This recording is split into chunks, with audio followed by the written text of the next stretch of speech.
여러분 안녕하세요. 오늘 미국의 발견의 강의에 자리에 함께해 주신 모든 여러분께 깊이 감사드립니다. 오늘 강의의 토픽은 전체적으로 봐서는 이 미국의 발견의 강의인데요. 그 전체 시리즈 중에 한 강의이죠. 그러나 오늘 강의는 실은 미국에 초점이 맞춰져 있는 것이 아니라 프랑스의 경우에 맞춰져 있습니다. 강의 토픽이 내가 국가다.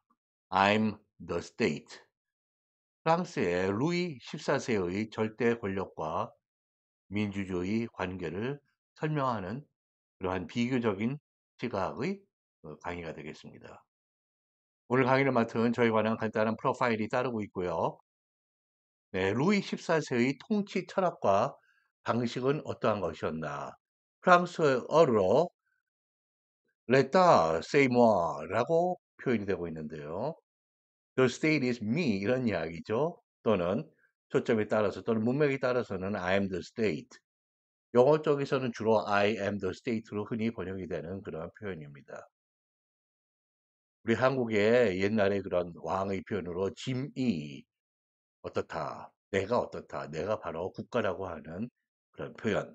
네, 이 발언이 실제로 루이 14세가 한 것인지 어디에서 또는 나중에 역사가들이 거의 일치되게 루이 14세 왕은 주로 이런 통치 방식을 핵심으로 하고 있었다. 주된 특징이었다라는데 거의 동의를 하는 거의 한 목소리로 그렇게 표현함으로써 이 표현이 나온 것인지는 지금 불투명합니다. 네, 루이 14세가 직접 표현을 한 것인지 아니면 나중에 역사가들의 해석적인 그러한 결과인지 뚜렷하지는 않지만은 중요한 것은 루이 14세가 그러한 정치 철학을 가지고 프랑스를 오랜 동안에 통치를 했다는 것입니다.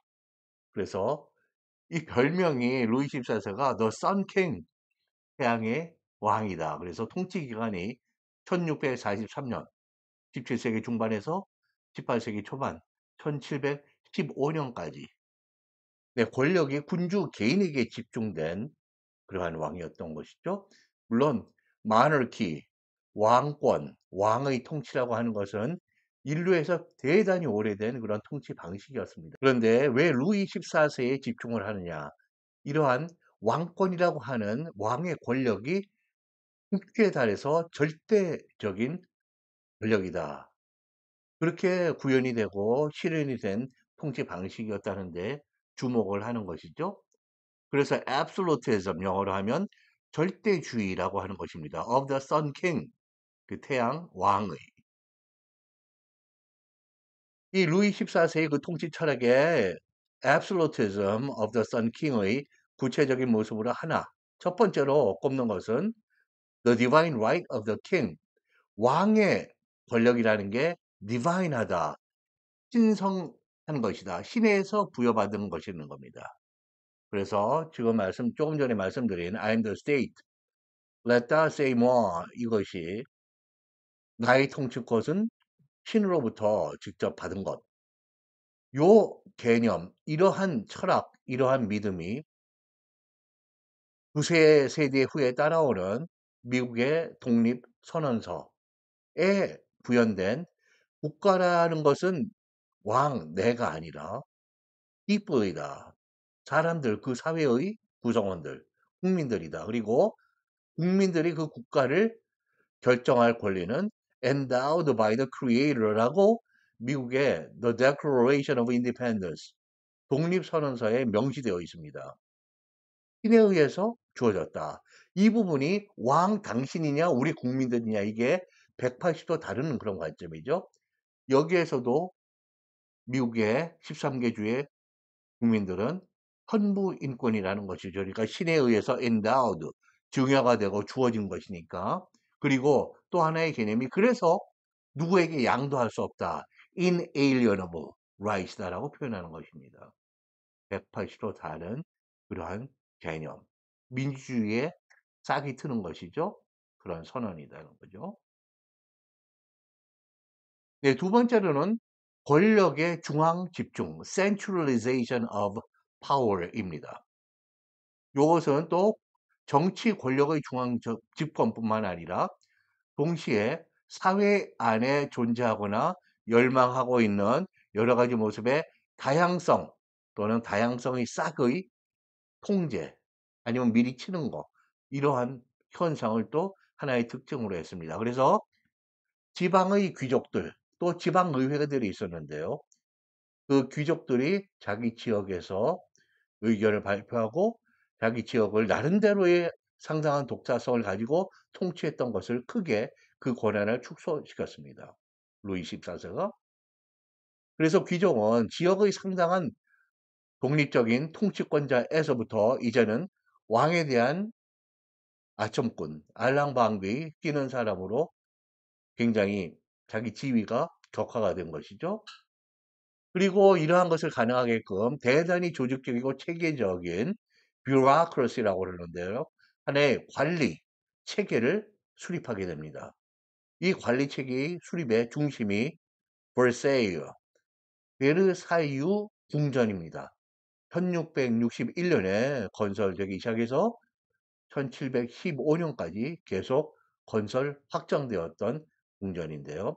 1682년에는 왕실과 중앙정부 전체의 그 total residence 전체가 여기에서 사무실도 있고 일도 보고 하는 그런 공식 거주지가 되었습니다. 대규모의 호화한 그리고 의식을 갖춘 그런 복잡한 의식을 갖춘 그러한 이벤트들을 기획하고 집행을 해서 귀족들을 관리하고 통제했던 곳이기도 하죠. 그리고 귀족들의 모임들, 자기네들 간에 쑥덕쑥덕 어떤 음모를 꾸미는 것 같다든지 이런 것들을 규제하고 미리 예방하는 그러한 하나의 국가의 기관이었습니다. 즉, 이 나라의 프랑스의 모든 중요한 움직임이나 영향력이나 그런 것들이 왕의 눈과 귀 안으로 들어가게 된 것이죠. 이 루이 14세의 절대 왕권의 그 상징인 이 베르사유 궁전은 또한 국가의 재정에 어마어마한 그런 부담을 초래했습니다. 그리고 루이 14세의 또 통치의 하나의 중요한 그러한 개념인데요. 입법과 사법의 과정에도 왕이 개입하게 되는 것입니다. 그래서 let the justice라고 영어로 하면 bed of justice 이게 사법, 정의의 하나의 이 침대가 거기에 어떤 화단, bed of roses 아니면 garden 이런 식으로 정의는 여기서 꼽히고 여기가 자기 집이야. 자기의 침대야. 자기의 온상이야. 정의는 여기서 시작이 되고 마감을 한다. 즉, 이것이 무엇이냐면은 종종 이 루이 14세가 그 파리의 의회에서 파르먼트에서 자기가 왕좌를 갖다 놓고 거기에 직접 앉아서 입법 과정에 개입을 하게 됩니다. 더 나아가서는 법의 해석, 입법과 법의 해석, 즉 국민의 의회, 국민의 뜻, the will of the people의 역할도 하고 그리고 그것이 어떤 분쟁이 있거나 그럴 때 사법부에서 해석하는 그러한 역할까지 자기가 직접 하는 것이죠. 그래서 왕의 의사, 의견이 최종적이다. 영어로 하면 final. 그리고 구속력을 갖는다. 법적으로 자기 개인의 의견이 그래서 binding, legally binding 한다고 표현을 하는 것입니다. 대단한 그런 최종적이고 절대적으로 구속력이 있는 권위로 자기 의사를 그런 권위로 행사를 했다. 굉장히 중요한 그런 절대 권력의 하나의 중요한 모습인 것이죠. 그리고 경제적으로는 머컨틸리즘이라고 하는 중상주의, 이 상업 활동을 국가의 아주 중요한 그런 어젠다, 탑 프라이어리티로 추진하는 것인데요. 당시에 재무장관 존 베프티스트 콜버트, 아마 프랑스어로는 이 콜베르를 기용을 함으로써 경제의 국가 통제력이 증가하게 됩니다. 그리고 수출을 증대하고 수입을 다운시키고 그런데 거기에서만 멈췄으면 상당히 좋았을 텐데 이 많은 전쟁, 루이 14세의 무모할 정도로 빈번하고 큰 규모의 전쟁들, 그리고 왕실의 호사, 왕실을 통해서 모든 것을 내 힘 안에 나의 그 그립 안에 넣기 위한 그런 끊임없는 노력들이 농민들의 세금을 가중하고 귀족과 성직자들은 또 많이 세금이 면제됐거든요. 그래서 농민들의 가난과 고통이 심화되는 그런 결과를 낳았죠. 네, 그리고 다섯 번째로 빈번한 전쟁을 하게 됩니다. 나의 권력을 국내적으로 또 국제적으로 더 확장시키고 견고하게 하고 또 영토를 확장하는 그런 영토 확장을 추구하는 행위를 했죠. 전쟁을 통한 권력과 자기의 권력과 영토의 확장, 그리고 유럽 내에서의 자기의 지배력과 영향력 확장, 그 수많은 전쟁, 가장 대표적으로는 War of the Spanish Succession이라고 스페인 계승 전쟁, 1701년에서 14년 오래 갔던 전쟁입니다. 이러한 빈번한 전쟁의 결과 프랑스가 국민과 농민의 경제 파탄을 가져오고 국민들의 그런 정치적인 심한 반감 그리고 고통을 심화시킨 것이죠. 네, 그 다음으로는 문화적인 다양성을 규제를 하고 축소시키려고 노력을 했다. 뭐가 하나로 다 통일되어야 절대적인 나의 힘이 권력이 행사가 되고 또 거기에 뒷받침을 해주는 것이죠. 다양성을 통제하는 것의 하나의 또 모습인데요. 소위 낭트 칙령, 영어로 하면 edict입니다. 왕이나 어떤 집단의 우두머리가 그 영향력을 자기의 명령, 지금으로 하면은 행정명령 비슷한 거예요. 그래서 edict 밖으로 자기 주장이나 명령을 하달하거나 그래서 행사하는 것이죠. 이 낭트 칙령을 1685년에 철회를 했다는 것은 무슨 뜻이냐면은 이 낭트 칙령은 1598년에 헨리 4세가 서명을 하고 선포한 것인데요. 프랑스는 기본적으로는 가톨릭 국가였습니다. 그러나 거기에 소수 그 문화적인 종교적인 한 그룹으로 위거노라고 하는 그룹이 있었는데요. H를 발음을 안 하는 경우들이 있습니다. 위거노가 되는 거죠. 이 프랑스의 프라테스탄트 개신교들 그중에도 좀 자세하게 말하면은 켈빈 교도들인데요.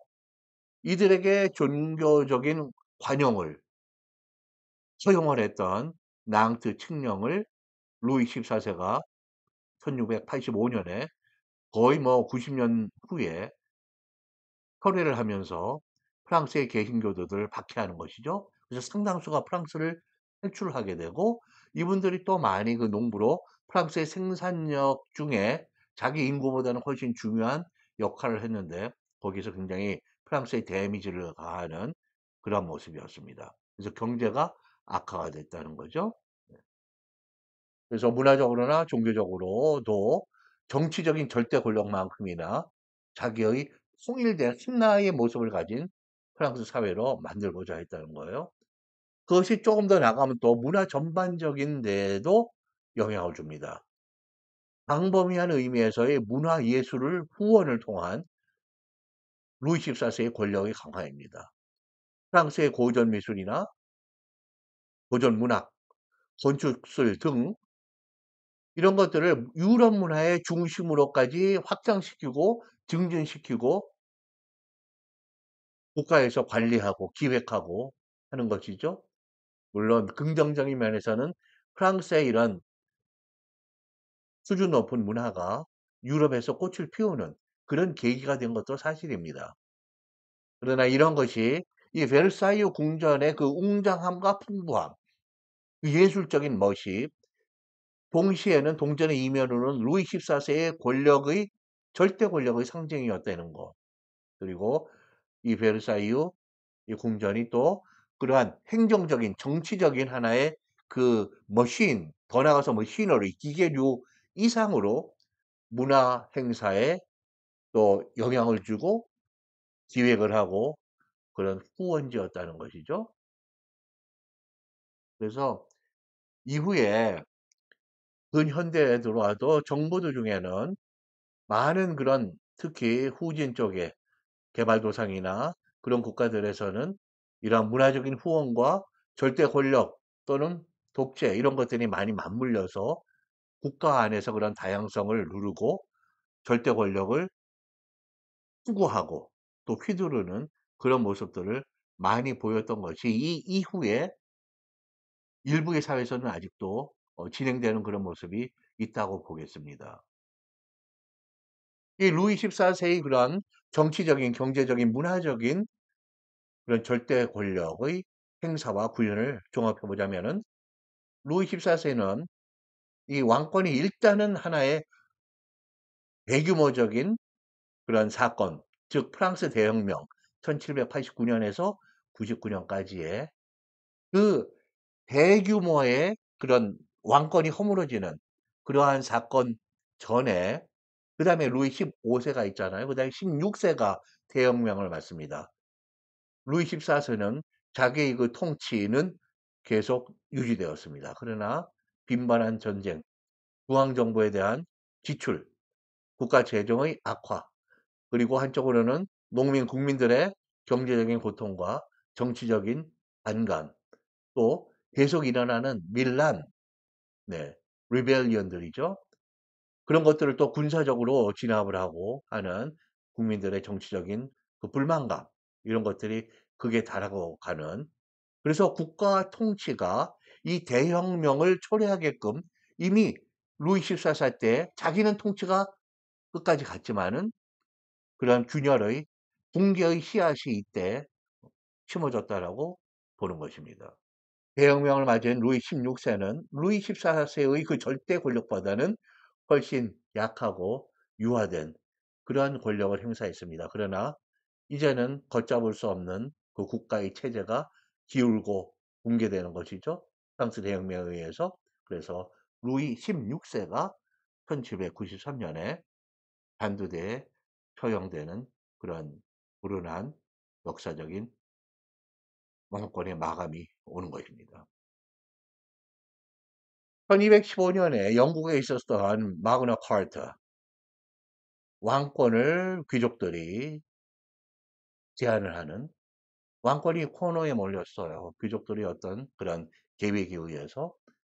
그것이 한쪽에서는 비판적으로 보면 그것이 무슨 대중민주주의냐? 물론 아니죠. 그러나 왕권이 견제된다는 것 자체가 일종의 민주주의를 향한 첫걸음이 되는 것입니다. 그래서 이 1215년 이후에 마그나 카타 이후에 민주주의를 향해서 지금까지 8세기 이상 걸어왔습니다. 그러나 이건 정말로 험하고 먼 길이었죠. 그리고 오늘날에도 어느 사회도 이 사회는 민주주의, 이 사회는 비민주주의, 이런 식으로 판단한다면 그것은 절대로 우리가 민주주의를 이해할 수 없고 그 사회를 이해할 수 없습니다. 민주주의냐 아니냐가 아니라 이 사회는 어떤 민주주의가 오늘날 얼마나 펼쳐지고 구현되고 있느냐. 이것이 중요한 우리의 퀘스천이어야 하는 것이죠. 많은 나라에서는 그렇게 근현대 민주주의의 공화국의 시작이라고 하는 미국에서조차도 오늘날에 많은 그 민주주의의 결함들을 드러내고 있습니다. 즉, 민주주의는 아직도 대단히 연약하고 진행 중인, 또 많이 불투명하고 불확실한 존재라는 것을 우리가 보게 됩니다. 미국의 9/11, 2001년이죠. 그때 조지 W. 부시가 대통령이었을 때인데요. 모든 미국인들의 마음은 자기 집의 백야드에 테러리스트의 그런 테러가 가해졌다고 믿거나 느끼거나 생각했다고 하는 것이 9/11의 충격의 가장 대표적인 표현입니다. 내 집의 백야드에 테러리스트의 액트가 벌어졌다. 그래서 9월 11일인데 10월 26일에 불과 한 2주 정도 되나요? Patriot Act, 애국자 법이 통과됩니다. 그 불과 같은 그런 테러들을 규탄하고 또 지역적으로는 중동 지역에 대한 그 사람들에 대한 어떤 선입관이 부정적으로 피가 끓도록 사회가 들끓 어떤 그런 모습이죠.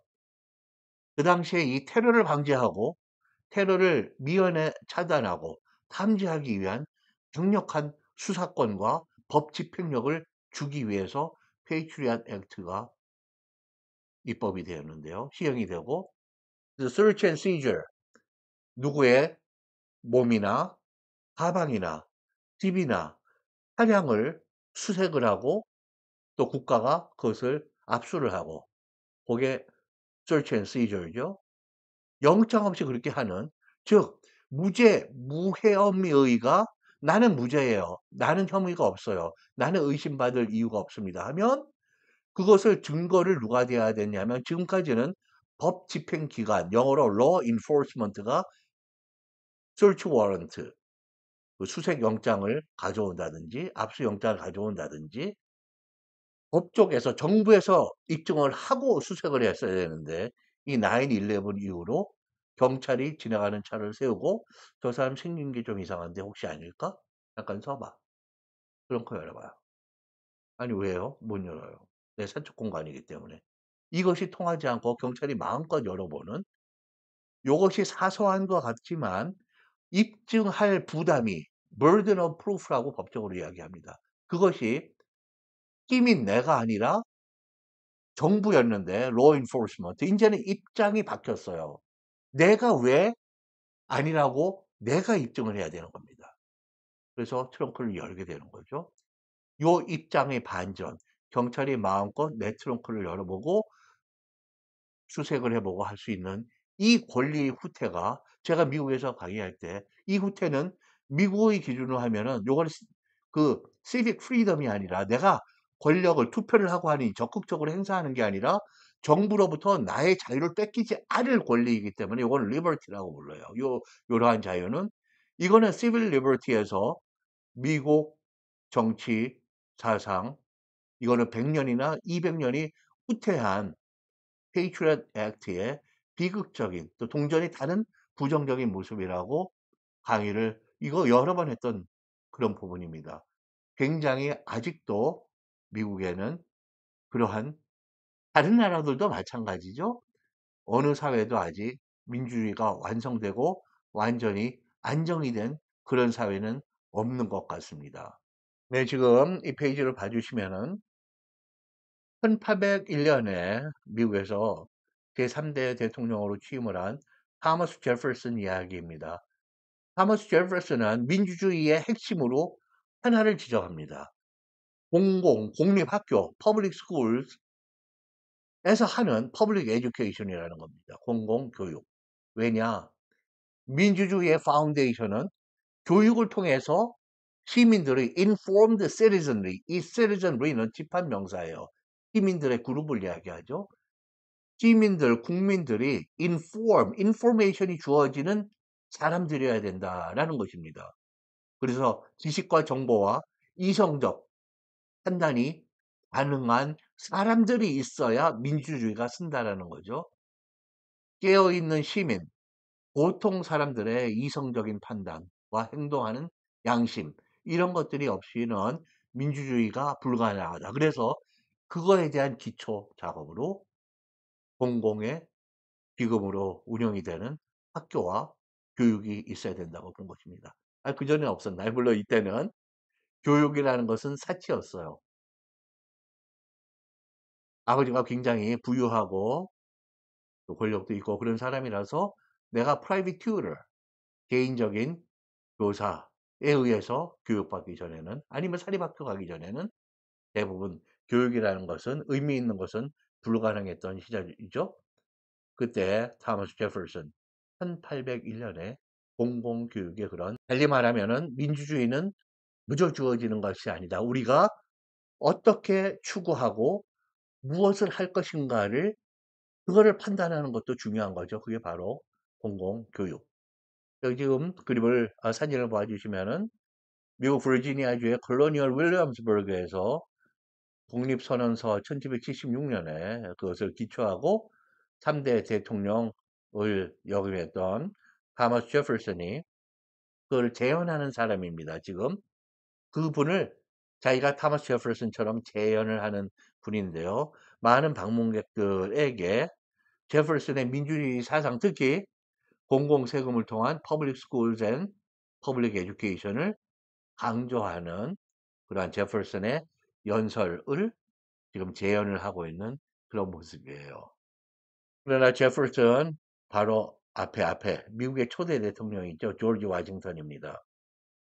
이 조지 워싱턴은 미국 사상 처음으로 지금까지 마지막으로 만장일치에 의해서 대통령이 되었던 사람입니다. 1788년, 1792년 모두 무임기가 만장일치, 다시 말해서 모든 선거인단의 득표를 모든 것 자기가 얻었던, 그렇게 해서 당선이 된 분이에요. 2차 임기 끝부분에도 국민들의 절대 다수가 계속 재임을 원했습니다. 근데 미국에는 임기 제한이 있지 않나요? 맞아요. 근데 그것은 헌법 수정조항 22조에 의해서 그것이 1951년에 그 전에 4년쯤 전에 의회에서 통과가 되고 그 다음에는 국민투표에서 비준이 이루어짐으로써 1951년에 효력을 발생하게 됩니다. 그 전까지는 미국 대통령은 임기에 제한이 없었던 그런 경우이죠. 1932년에 로즈웰트, 프랭클린 로즈웰트, FDR은 결국에는 사선이 되지 않았어요. 그러나 조지 워싱턴은 1796년에 자기 임기 끝부분에서 가을날 farewell address, 작별 인사를 발표합니다. 저 퇴임하겠습니다. 이제 쉬고 싶습니다. 지금까지는 국가를 위한 의무로 국가가 국민이 독립을 원해서 목숨을 걸고 군대를 지휘하고 영국군과 맞설 사람이 필요해서 나를 불러서 조지 워싱턴은 그때 영국에게 잡혔으면은 재산도 다 잃고 목숨도 잃고, 목숨은 대개는 말 4마리가 사지를 묶고 뛰는 영국 국가 반역 트리즌의 처벌을 받는 것을 감수하고 미 아메리칸 레볼루션 독립혁명을 이끌었던 분이죠. 얼마나 인기가 있었겠어요. 그러나 그럼 임기 그만두는데 그게 뭐가 대단해요? 이것이 대단한 것은 지금까지 인류는 권력을 스스로가 자발적으로 내놓은 적이 거의 없습니다. 대개는 피를 보거나 물론 아버지한테 좋은 관계로 권력을 이양받는다. 그런 경우도 있죠. 그러나 권력의 이양이라는 것이 대개는 피를 보고 그다지 자발적이지 않았다는 거. 근데 처음으로 자발적으로 무혈 권력을 근대 시대에 민주주의를 위해서 양도한 사람, 그럴 필요가 없었는데 이것이 조지 워싱턴의 그리고 미국 역사상 가장 중요했던 사건의 하나로 봅니다. Voluntary and bloodless surrender of power. 권력에 자발적이고 피 흘리지 않는 양도 넘겨주는 것. 근현대 민주주의의 최초이자 최강의 cornerstone, 주춧돌이라고 보는 것이죠. 내가 국가다. 국가? 제가 나야. 라고 절대적인 그 권력을 주장했던 루이 14세와 대단히 다른, 그렇다고 전혀 딴 세계의 그런 시대도 사실은 아니죠. 인류는 점점 더 그런 정치적인 의식이 깨어나면서 결국에는 머지 않아서는 이러한 민주주의를 향해서 많이 외치고 행진을 하게 된 그러한 모습으로 인류 역사가 곧 펼쳐질 그럴 지점이었습니다. 아무쪼록 절대 권력이라는 것, 그리고 민주주의라는 것, 이 두 개념이 180도 다르게 절대 권력은 인제는 없다. 민주주의는 어느 사회나 있다. 아니면 이 사회는 민주주의가 아니래? 이 사회는 민주주의야. 그러한 우리 관점이 다시 한번 우리가 질문을 던지고 새로운 렌즈로 세상을 다시 봐야 되는 그러한 시점에 온 것 같습니다. 많은 민주주의를 가진 것 같으면서도 또다시 흔들리고, 미국도 2021년 1월 6일에 대통령 도널드 트럼프의 사실상은 지시죠. 트위터로 오늘 모여봐라. 1월 6일에 모여봐라. 재미난 일이 있을 거다. 많은 젊은이들이 상당수는 무장을 하고 왔는데 자, 뭐였죠? 여기 march down to the Capitol. 연방 의회로 행진해 가세요. 젊은이들이 행진해 가서 국회를 난입한 그런 사건이 있었습니다. 미국 사회에서는 역사상 있어 본 적이 없는 그런 상황이었죠. 트럼프 대통령은 두 번째의 그 사건으로 탄핵을 받게 되죠. 물론 우리와는 체제가 조금 시스템이 절차가 다른 그런 미국의 헌법적인 절차에 의해서 상원회에서는 컨빅트 되지 않은 그래서 미국에는 탄핵이라는 게 기본적으로는 사법적인 게 아니라 정치적인 그런 과정이다라고 보는 것입니다. 아무쪼록 이야기가 요 부분은 또 다른 제 강의가 최근에 강의들이 많이 있죠. 네. 거의 10개 정도의 그런 탄핵이나 그것과 관련된 미국의 정치 사회와는 최근에 강의가 있습니다. 그쪽도 참고해 주시고요. 네, 오늘 강의에 또 한쪽에 짝을 이루는 조지 워싱턴의 farewell address와 그것이 뜻하는 미국 정치 사상 그리고 현대 민주주의에 대한 의미를 그 다음 강의에서 여러분들께 해드리겠습니다. 오늘 조금 길어진 강의에 함께 자리해 주신 모든 분께 다시 한번 깊이 감사드리고요. 네, 다음 강의에서 뵙기를 소망합니다. 감사합니다.